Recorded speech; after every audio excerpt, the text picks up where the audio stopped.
Bismillahirrahmanirrahim.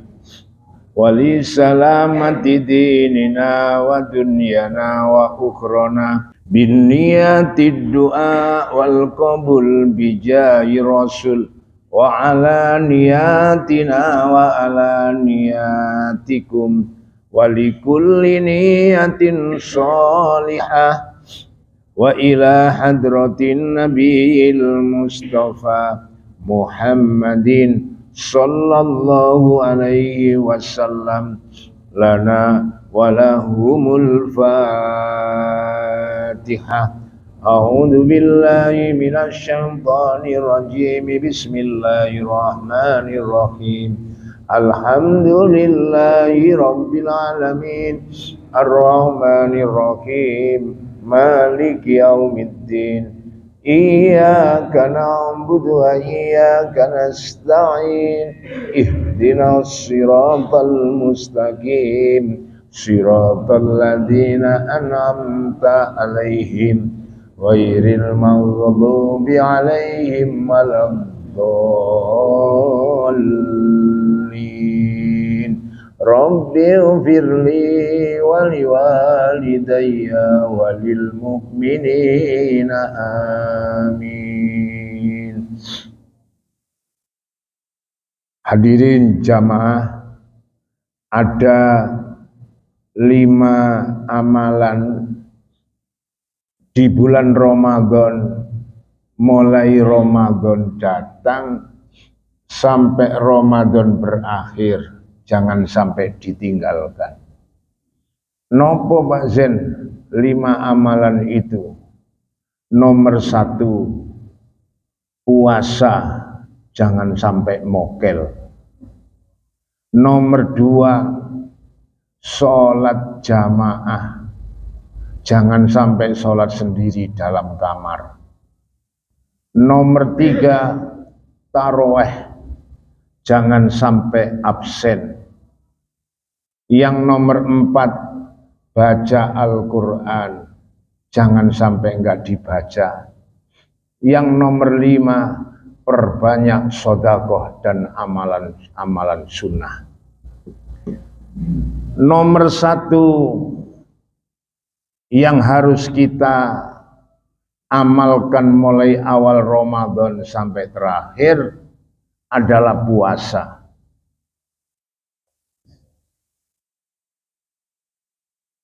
Ya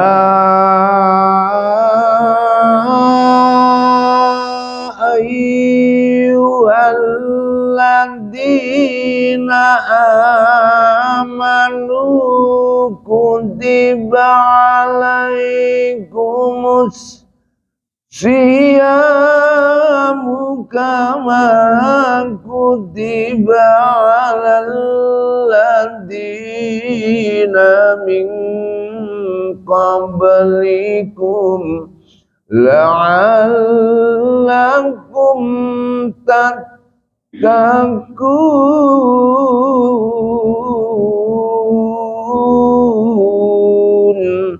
Allah. Menurut ayat ini, kalau kita mengaku orang beriman, kita diwajibkan puasa di bulan Ramadan.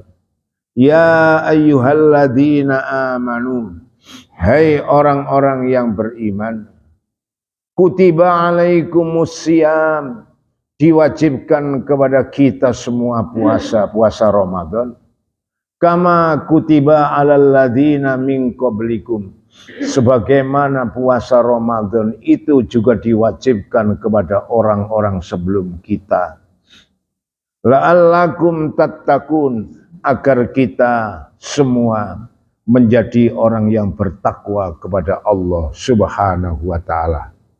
Jadi Ramadan awal sampai Ramadan habis, puasa pertahankan, jangan sampai mokel.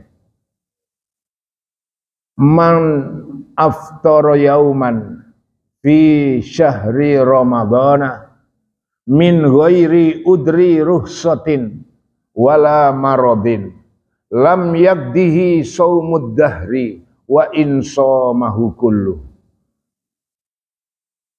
Siapa orang bulan Ramadan orang itu mokel satu hari tanpa udzur syar'i, tanpa alasan yang dibenarkan agama, sesudah Ramadan puasalah kau setahun terus-terusan, tidak putus, untuk menebus satu hari yang kau tinggalkan di bulan Ramadan.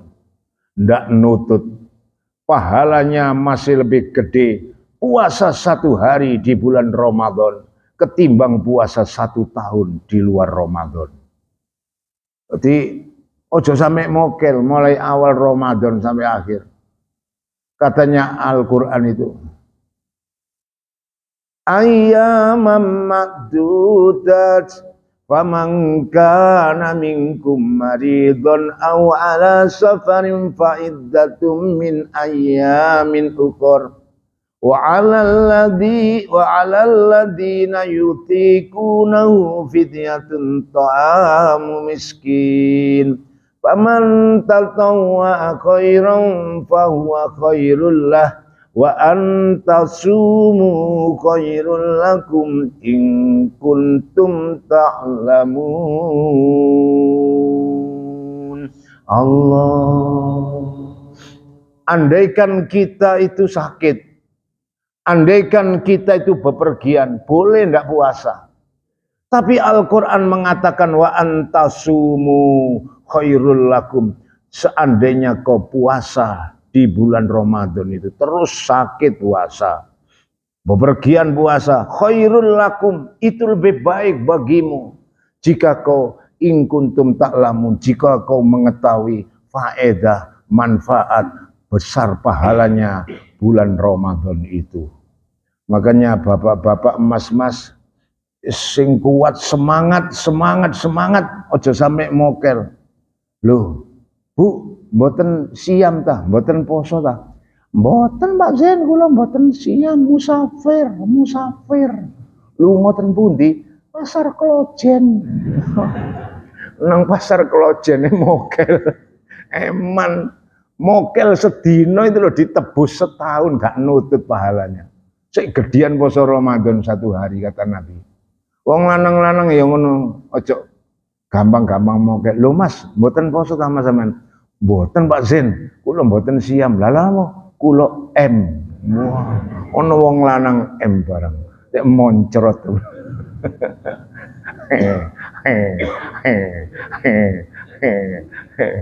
Usahakan puasa, jangan sampai mokel.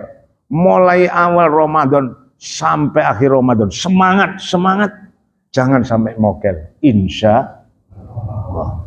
Yang nomor 2 yang harus kita kerjakan di bulan Ramadan adalah sholat 5 waktu berjamaah.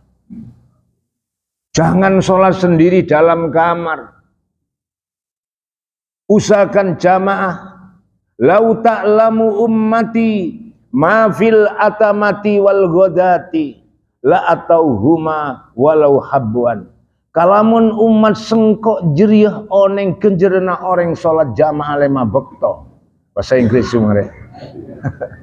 Andaikan umatku itu tahu pahala sholat berjamaah 5 waktu, maka umatku terdengar adzan, terdengar qomat, berangkat ke masjid, berangkat ke musola, walaupun berangkatnya dalam keadaan ngesot atau berangkang atau tiarap. Saking gedenya pahala sholat jamaah di masjid dilanggar, terutama pahala sholat atamah, sholat isya, wal ghoda, sholat subuh itu gede pahalanya. Jangan sampai ndak jamaah eman 5 waktu. Katanya Al-Quran, man jaa bil hasanati falahu asyru amthaliha. Pasera orang seporon ngelakonin amal kebagusan sekalian bayi.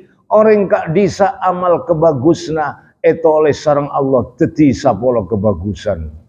Siapa orang yang melakukan amal kebagusan 1 kali, itu pahalanya dilipat gandakan 10. Loh, kalau bulan Ramadan ada kelipatan pahala, al hasanatu yudha'afu ila sab'i mi'ati dhifin. Amal kebagusan dilipat gandakan dari 10 menjadi 70. 70 dikalikan 700. Lah kalau kita sholat subuh demikian, 1 kali sholat subuh sama dengan sholat subuh 10 sholat subuh. Diberi pahala lagi sama dengan 10, sama dengan 70 kali sholat subuh. Masih diberi pahala lagi sama dengan sholat subuh 700 kali sholat subuh. Itu masih dilipat gandakan 27 derajat sholat subuh. Wow, pahala tok sholat subuh. Sholat 5 waktu berjamaah itu. Jadi eman kalau ditinggalkan, terutama yang sekitar-sekitar masjid, sekitar musola, jangan sholat sendiri. Kata Nabi, la sholata lima jaril masjid illa fil masjid. Tidak akan diterima sholatnya umatku. Loh, sing nopo Nabi? Umat nopo? Umatku sing sholat dewe di omah, sholat dewe di kamar. Padahal krungu adzan, krungu qomat, dadakno sholat dewe di ruang tamu. Orang semacam ini sholatnya diancam oleh Nabi. Tidak akan diterima sholatmu oleh Allah. Jadi usahakan sholat jamaah, terutama yang sekitaran masjid itu jamaah. Ojo sholat dewe. Oma sekitar masjid, oma jejer musola itu songgone abot. Konsekuensinya tanggung jawabnya wabot. Oma jejer langgar, jejer masjid itu songgone abot. Makanya oma jejer langgar, jejer masjid itu gak enak. Oma jejer langgar, jejer masjid gak enak. Penak oma jejer kuburan itu.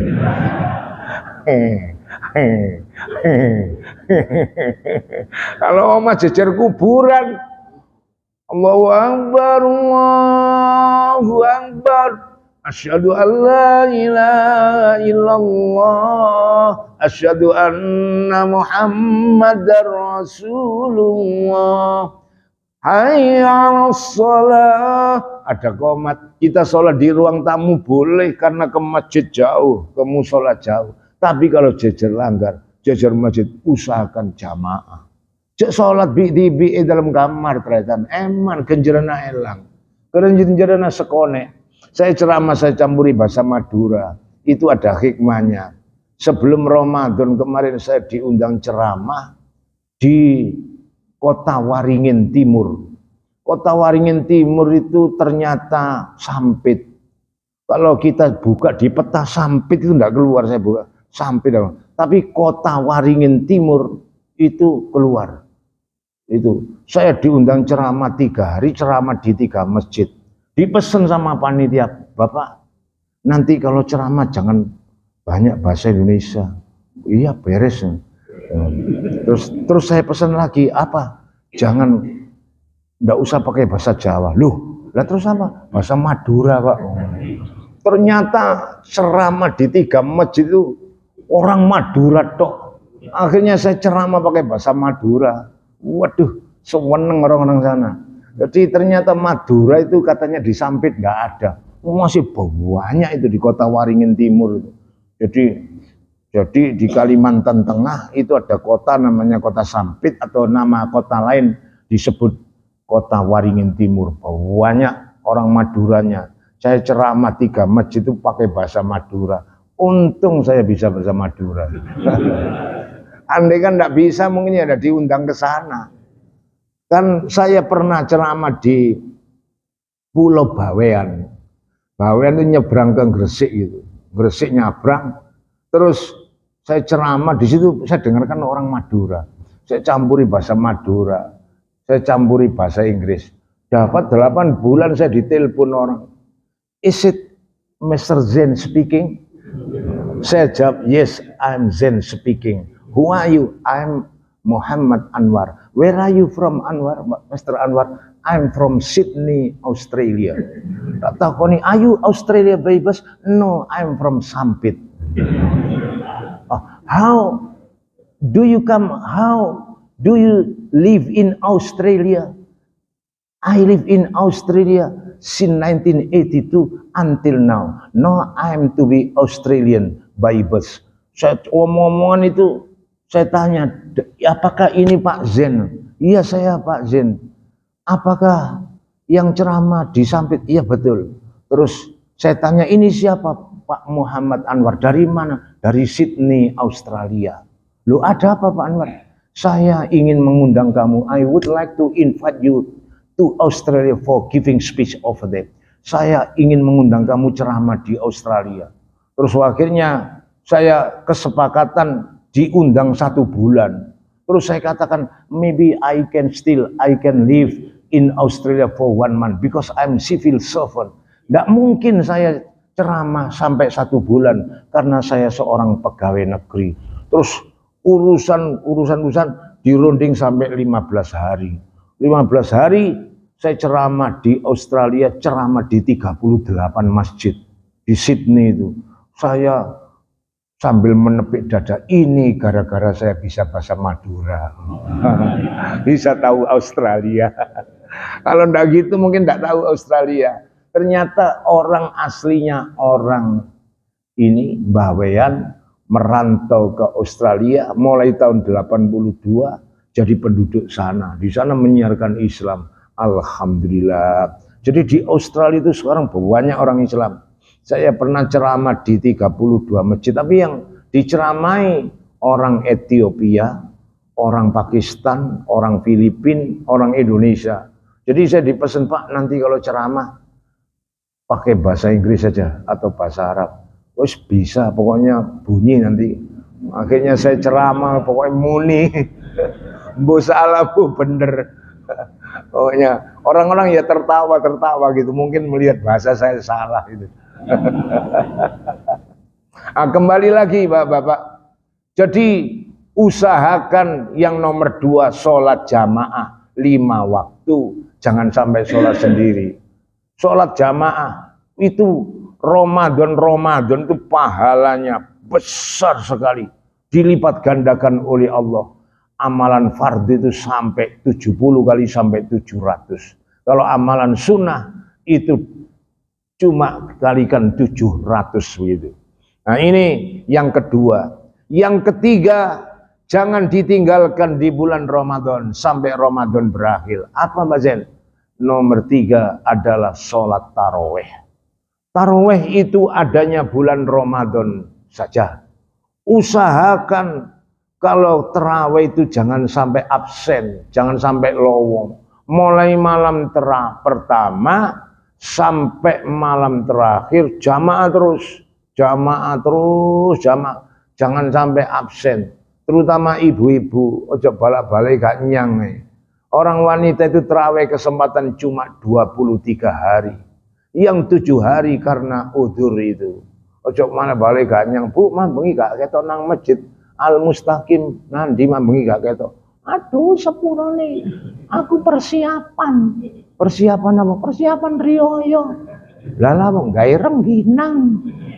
Gawe rengginang di jono traweh. Pahalanya lebih banyak traweh ketimbang buat rengginang itu. Usahakan traweh jangan sampai enggak masuk traweh. Traweh perbanyak. Di sini trawehnya berapa rakaat, Bah? 8 apa 23? Oh, sing 23 semangat ore. Semangat biar tambah ikhlas, tambah banyak pahalanya. Allahumma. Tarawih itu kalau saya baca dalam kitab, Nabi itu enggak pernah tarawih. Enggak pernah. Lah terus apa, Pak? Nabi itu melakukan qiyamul lail. Itu qiyamul lail yang dilakukan, sholat malam yang dilakukan Nabi itu bukan habis isya gandeng terus sholat tarawih. Enggak. Nabi itu jam 1, jam 2, jam 3. Itu namanya qiyamul lail. Lah itu yang dilakukan Nabi. 1, 2, 3 hari lakukan jamaah qiyamul lail. Dilakukan Nabi, bukan jamaah sendiri. Terus kemudian malam keempatnya orang-orang menanti. Kemudian Nabi tidak keluar. Kata Nabi, saya tahu tadi malam kau datang ke masjid, tapi saya tidak keluar. Kenapa Nabi? Saya khawatirkan sholat qiyamul lail kau jadikan sholat wajib, padahal itu bukan wajib, sunnah hukumnya. Jadi Nabi itu melakukan sholat bukan gandeng isya langsung sholat tarawih qiyamul lail gitu. Malam hari di kitab namanya fi jaufil lail, tengah malam. Lah kalau sholat isya digandeng terus sholat tarawih, itu siapa Pak yang mengajarkan? Itu adalah Umar bin Khattab. Zamannya Umar bin Khattab orang-orang sholat sendiri, sholat sunnah itu. Akhirnya dikomando. Sekarang kita jangan sholat sendiri-sendiri, jamaah dipimpin oleh seorang. Akhirnya pada waktu Umar bin Khattab jadi khalifah, pertama kali sholat tarawih di dunia diadakan. Apakah enggak salah Pak? Enggak. Wong katanya Kanjeng Nabi, alaikum bisunnati an sunnati, alaikum bisunnati wa sunnati an khulafair rasyidin al mahdiyin. Ikutilah sunnahku dan sunnah sahabatku 4, Abu Bakar, Umar, Utsman itu, karena mereka itu adalah orang yang dapat petunjuk. Jadi kalau kita sholat tarawih 23, itu siapa yang tanggung jawab? Tanggung jawab adalah Umar bin Khattab. Karena apa? Karena itu yang menciptakan pertama kali. Jadi yang benar itu tarawih itu ya, namanya tarawih itu 23 rakaat. Kalau 8 rakaat bukan tarawih, apa? Qiyamul lail. Jangan dikerjakan habis isya, tapi jam 1, jam 2, jam 3. Makanya yang tarawih 8 rakaat, ikhlas sore. Ojo kate menfitnah, tarawih 23 gak ono tuntunane. Oh, gak main kon ngomong koyo ngono. Justru yang 23 itu yang tuntunannya habis isya langsung sholat 23. Siapa yang ngajarkan? Umar bin Khattab. Kalau kita mengikuti Nabi, tidak habis isya tapi tengah malam, jam 1, jam 2, jam 3. Itu namanya qiyamul lail, sholat tengah malam. Itu dilakukan Nabi. Kalau habis isya Nabi tidak pernah mengajarkan. Yang mengajarkan adalah Umar bin Khattab. Sholat tarawih. Tarawih itu ya 23 itu. Siapa yang menciptakan? Umar bin Khattab. Nah itu. Makanya kita yang semangat. Yang tarawih 23 jangan putus asa, semangat. Yang mau tarawih 8 ngikuti, silakan, tidak apa-apa. Tapi tidak usah sampai kita mengolok-olok apa. Itu yang benar, yang aslinya adalah 23 rakaat. Kalau mau 8, niru Kanjeng Nabi ya jam 1, jam 2, jam 3 sampai sahur Nabi tidak tidur. Nah itu. Nah ini usahakan yang ketiga, sholat tarawih itu 30 rakaat aja, 30 hari.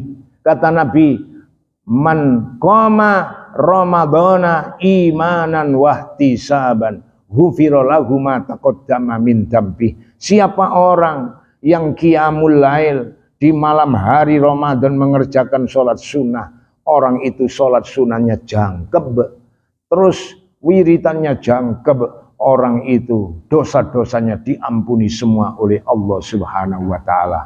Allahumma amin. Jadi nomor 1 puasa, jangan sampai mokel. 3 sholat jamaah, jangan sampai sholat sendiri. Yang ketiga sholat jamaah sama sendiri, yang kedua jamaah sama sendiri. Nomor 3 sholat tarawih. Nomor 4 yang harus kita lakukan Ramadan awal sampai Ramadan berakhir, baca Al-Quran. Baca Al-Quran itu jangan sampai tidak dibaca eman. Mumpung Ramadan datang, habis subuh, habis dohor, habis asar, habis maghrib, nganggur-nganggur baca Al-Quran. Bismillahirrahmanirrahim. Alhamdulillahirabbil alamin. Bismillahirrahmanirrahim. Yasin wal Qur'anil hakim. Baca lagi, baca lagi terus. Ini kesempatan, pahalanya dilipat gandakan 1 huruf 700 huruf di bulan Ramadan. Terus yang nomor 5, perbanyak sodako dan amalan sunnah. Setiap ke masjid usahakan bawa uang, apakah 1.000, apa 2.000, apa 5.000, 10.000, 100.000, yang penting ikhlas. Yang ikhlas sodako, afdalus sodako. Sedekah fi syahri Ramadan. Sedekah yang paling besar pahalanya adalah sedekah di bulan Ramadan. Usahakan saudaraku.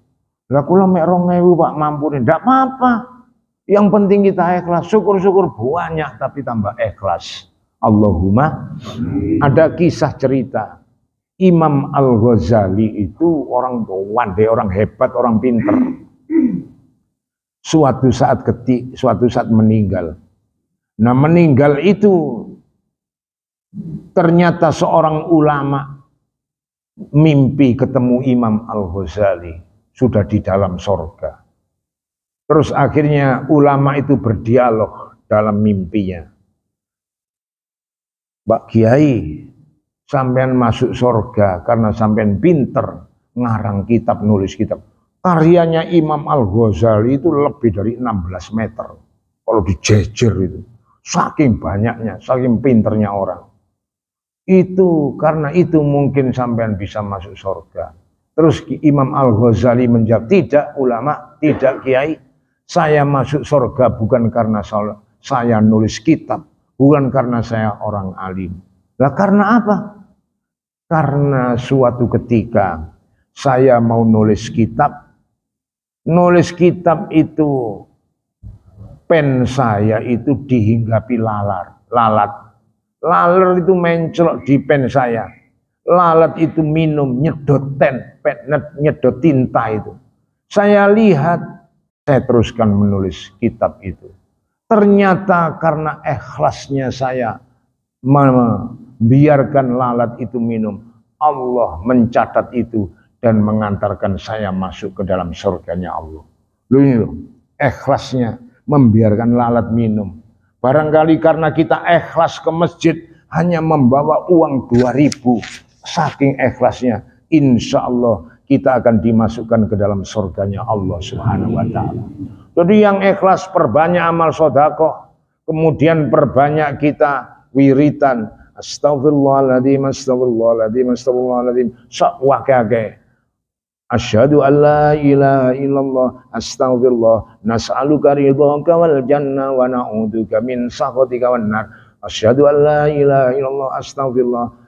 Itu dibaca sebanyak-banyaknya. Allahumma anta rabbi la ilaha illa anta khalaqtani wa ana abduka wa ana ala dika. Dibaca sebanyak-banyaknya. Perbanyak amalan sunnah, tahlilan, sholawatan, istighosan, pahalanya dilipat gandakan sampai 700 lipat ganda. Ingat, amalan sunnah itu perbanyak. Jadi ibu-ibu pun sampai ngelarang ono tanggane tahlilan. Ojo tahlil. Apa? Wis ditutup. Yang ditutup itu bukan tahlilnya, apanya? Kumpulannya, arisannya itu ditutup. Perkara bulan puasa, tahlilan, sholawatan dapat pahala dikalikan oleh Allah 700 lipat ganda. Allahumma amin. Pahala tok wis sampai katanya saking akeh ganjaran. Naumus shaim ibadah. Tidurnya orang puasa siang hari itu adalah ibadah. Selain Ramadan orang tidur tidak dapat pahala. Tapi kalau Ramadan tidur dapat pahala. Habis pengajian, habis subuh pengajian, tertidur sebentar seret. Ngono iku oleh ganjaran, tapi mek titik. Tidurnya agak banyak, seret. Pahalanya agak banyak juga. Terus tidurnya agak lama, seret. Tambah banyak pahalanya. Jadi tidur itu memang ibadah. Tidur ibadah, tapi ibu-ibu ojo sampai salah paham, terang nong ini mau menit tawuru. Mari subuh tawuru, lohor tangi tawuru meneh, mari sholat lohor tawuru tidur, asar bangun, sholat asar tidur lagi, mah turu meneh mah. Iya ya ibadah. Mangane sampeyan lek ana pengajian Pak Jen, rungokno cek krungu. Tidur itu mulai pagi sampai sore tidur itu pahalanya banyak, dan banyak itu memang pahala. Tapi saya ingatkan kalau ibadah tidur semacam ini, insya Allah sesudah hari raya pasti beri-beri itu. Itu tidur itu ibadah, tidurnya orang puasa ketimbang maksiat, ketimbang menfitnah, adu domba, rasan-rasan, ngerumpi, lebih baik tidur. Kalau memang kita tidak tidur, dengarkan pengajian, buat baca Al-Quran, tambah banyak pahalanya. Allahumma amin. 5 hal yang harus kita pertahankan di bulan Ramadan. 1, adalah puasa, jangan sampai mokel. Nomor 2, sholat jamaah, jangan sampai sholat sendiri di kamar. Nomor 3, sen. Nomor 4, baca Al-Quran, jangan sampai tidak dibaca. Nomor 5, sodako, wiritan, sholawatan, perbanyak. Insya Allah, kalau Allah ridho, nanti di hari kiamat kita bareng-bareng Nabi masuk ke dalam surganya Allah Subhanahu wa taala. Ala hadiniya wali kulli niyatin sholihah, khususan almarhum almarhumah ahli kubur kita semua, kedua orang tua kita, baik yang masih sehat maupun telah wafat. Lana walahumul Fatihah.